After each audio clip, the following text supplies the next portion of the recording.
Breaking now at 6, a pair of police standoffs in the Rose City, including an armed man who authorities say fired gunshots, then took over a TriMet bus.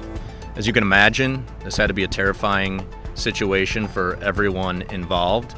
Plus, a KGW exclusive as a juror in the road rage case of a man accused of murder takes us inside the deliberations that led to a hung jury. I felt that a guilty verdict would have been the right thing.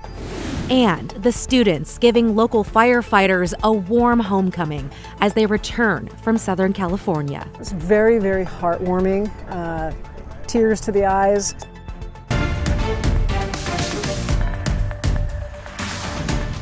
Good evening. We want to get right to breaking news where one standoff in Portland involving an armed suspect on a TriMet bus has ended peacefully, and another in North Portland appears to be ongoing. Yeah, that first unfolded just after noon in Old Town, and we can report that the suspect is now in custody.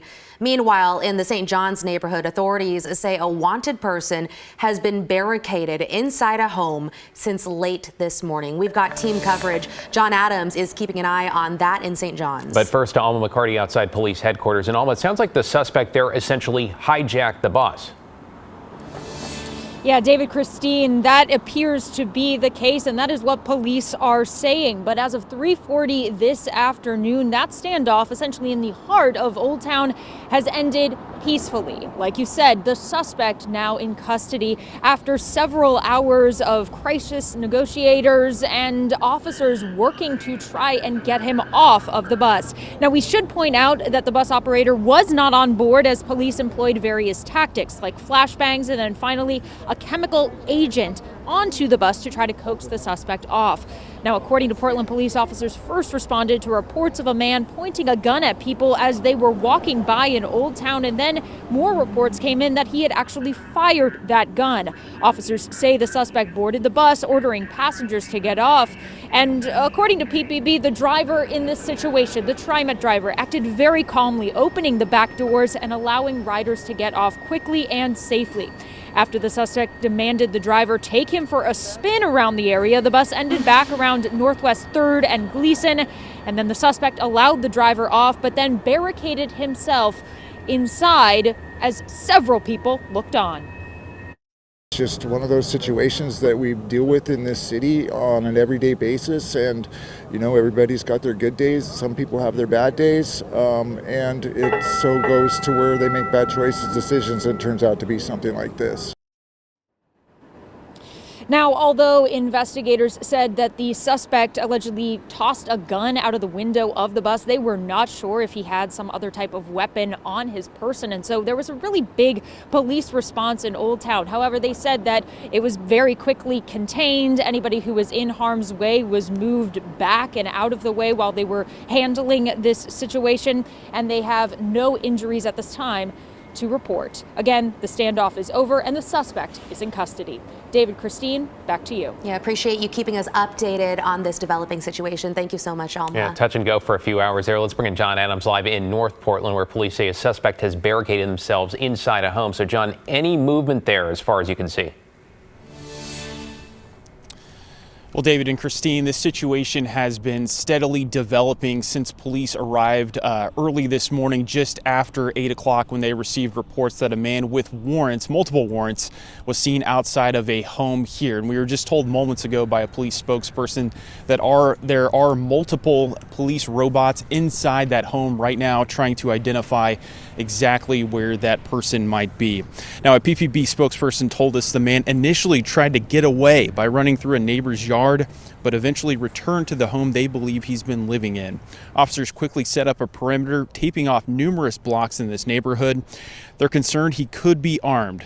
We have heard officers attempting to make contact with him over a loudspeaker. We've heard flashbangs, breaking glass, and witnessed robots and drones going into the home. We've also been told at least 2 rounds of tear gas have been used in that home. We've also spoken with neighbors who have been unable to return to their homes for most of the day. A neighbor told us this man has caused issues before, and they aren't surprised what is happening here today. We've known about this dude for a long time. All the neighbors know about this guy. We don't really know what he's doing in there, but the fact that he's got cops all over his case all the time tells us a lot. There's a lot of drama in the neighborhood about this particular house and this particular man. Well, throughout the day, negotiators have been texting back and forth with the man inside of that home. They've tried to get him to pick up his cell phone and call them, but so far that hasn't been successful. But again, the latest information here, we know that there are at least 2 police robots that are inside that home right now trying to identify exactly where that man might be hiding, whether it's a closet or a crawl space somewhere in that home. David and Christine, back to you. Yeah, still a very active scene hours in. John Adams in North Portland there. Thanks, John. And we are also following breaking news out of Vancouver. Police say they found a 21-year-old man dead at Jaggy Road Park in what appears to be a shooting. It happened just before 4:30 this afternoon. Officers also tracked down a suspect nearby and took him into custody. Police say they don't think the public is in danger. In your headlines, a Portland man who went missing while hiking on Mount Hood over the weekend has now been found dead. The family of 38-year-old Robert Vite reported him missing on Sunday. They say he'd set out from the Tilly Jane trailhead on Saturday, intending to hike the Cooper Spur Trail and return that same afternoon. Search and rescue volunteers from the Hood River Crag Rats, along with the Hood River County Sheriff's Office, say they located Vite's body and recovered it on Monday.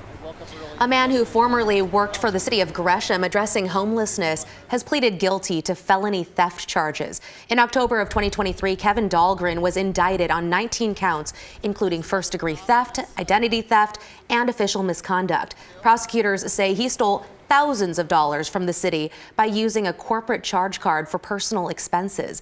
He'll serve 5 days in jail, 5 years of probation, 360 hours of community service, and pay $16 grand to the city of Gresham. A looming teacher strike in the Beaverton School District has now been averted. Early this morning, the district and the union, representing more than 2,600 employees, announced a tentative deal for a 3-year contract. It includes a nearly 15% total cost of living adjustment over 3 years and one that is retroactive for this school year. The deal also ups health insurance contributions from the district. Union members and the school board will now have to ratify that agreement. Meantime, hundreds of City of Portland employees could be hitting the picket lines as early as next week. Yesterday, union members voted overwhelmingly to authorize a strike. The AFS-CME union represents more than 1,000 city workers. Recently, about 200 trade union members also voted to authorize a strike. A 10-day notice is required before workers walk off the job. It comes as the city is facing up to a $100 million budget gap beginning this July. Matt? All right, Christine, thank you very much. Boy, this run of clear weather has been quite amazing, right? And it continues right now, but it's about to come to an end. There's the beach. You can see clouds on the horizon. 7-day forecast shows the rain on Friday, rain and snow showers Saturday, the snow level about 1,000 feet, but after that it drops to 500 feet. So call those weather impact alert days because of the potential of at least some snowflakes on the valley floor. Up in the Cascades, it's going to be a lot more than snowflakes. It's clear right now and still warm, but there's a winter storm watch up for the Oregon Cascades as we get feet of snow down to pretty low elevations through the weekend. That includes the Coast Range too. If you're driving to the beaches come Saturday, Sunday, there will be snow in the passes through the Coast Range. But at the valleys, it'll be rain. The mountain snow returns tomorrow night. Heavy Cascade snow, as I mentioned, so be prepared for some pretty rough winter driving conditions, the likes of which we haven't seen in a long time, at least a month up on Mount Hood. Valley snow showers through much of next week, although right now it doesn't look like any sticking snow for the valleys, but we'll be watching it carefully, guys. Big changes ahead. Thank you, Matt.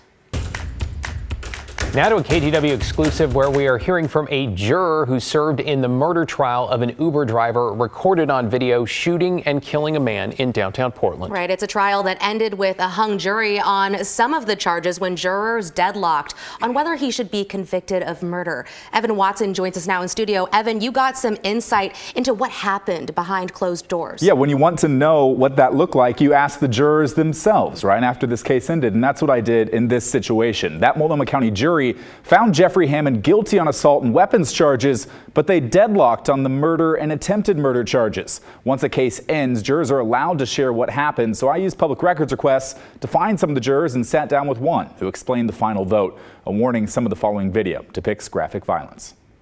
I thought it was pretty clear that the charges, he should be guilty on all of them. Martine Freiberger served on a Multnomah County jury in December. The case, murder and attempted murder charges for Jeffrey Hammond, who shot 2 people outside a downtown Portland hotel in October 2023. That day, Hammond himself called 911. I had somebody like road rage me and come out of their car and start hitting my window. I shot him. And then somebody else was like pointing something at me. I shot at them too. Okay. So you're the shooter, you're the one who shot him? Yes. Hammond, who was working as an Uber driver, shot and killed Ryan Martin from his car. Security cameras and witnesses captured multiple angles of the shooting. Hammond says it was self-defense. He later admitted he had tried to shoot Martin again as he lay on the ground, but his gun jammed. I didn't even really think about it. It was just that, like, he was right there. He wasn't leaving me alone. I was intimidated, and that was kind of it. Like, it happened pretty quick. Nearly 2 minutes later, Hammond shot another man, a bystander who had pulled out his phone. The bullet went through one leg and broke the femur in the other.